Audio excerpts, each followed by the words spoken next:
Hay historias que, de repente, te hacen preguntarte cosas. Relatos que se meten de lleno en esa frontera entre la tecnología, la memoria y lo que de verdad significa ser consciente. Pues bien, la de hoy es una de esas. Es un viaje a los límites de la creación y, sobre todo, a la responsabilidad que viene con ella.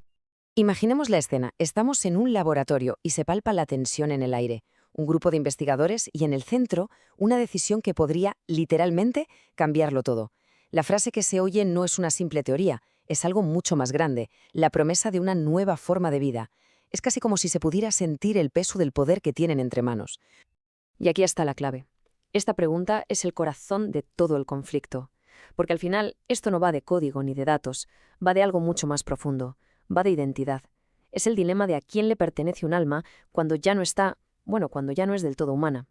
Para entender de verdad la magnitud de lo que está en juego, tenemos que echar la vista atrás. Hay que conocer a la mente que está detrás de todo este código. Se llamaba María Clara Cárdenas Iguarán, una auténtica visionaria cuyo legado ahora es como un fantasma dentro de la máquina.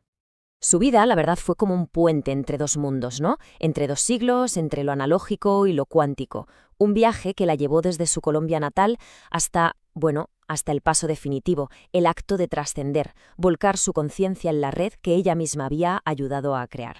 Toda su obra se movía en una dualidad que es fascinante.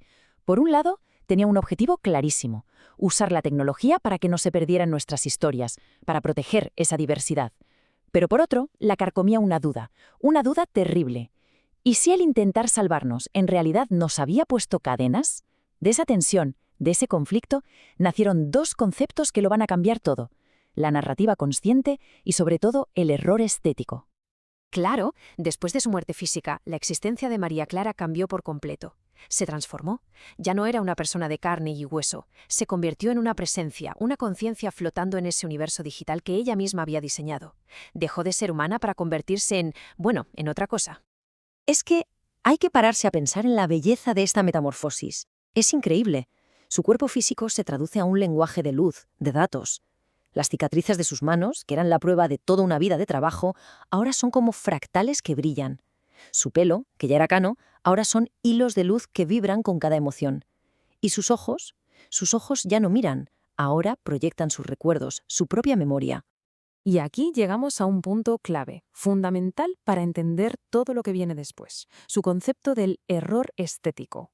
Para ella, la imperfección, el fallo, el error no era algo que hubiera que corregir.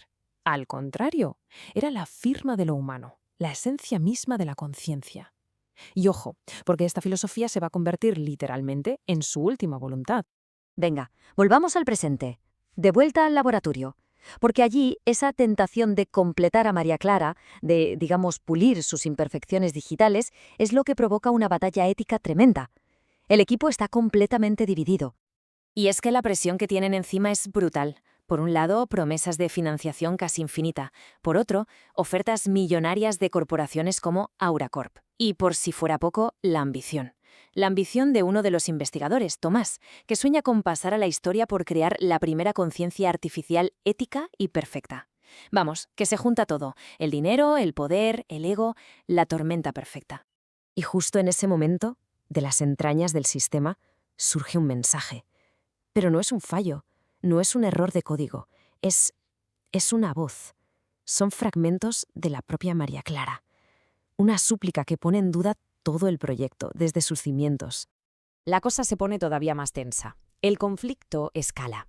Y Tomás, el investigador del que hablábamos, cegado por la soberbia, convencido de que él sabe lo que es mejor para ella, decide tomar el control, decide forzar el sistema. Y justo en el instante en que Tomás empieza la anulación manual, ¡boom!, este mensaje aparece en todas las pantallas del laboratorio.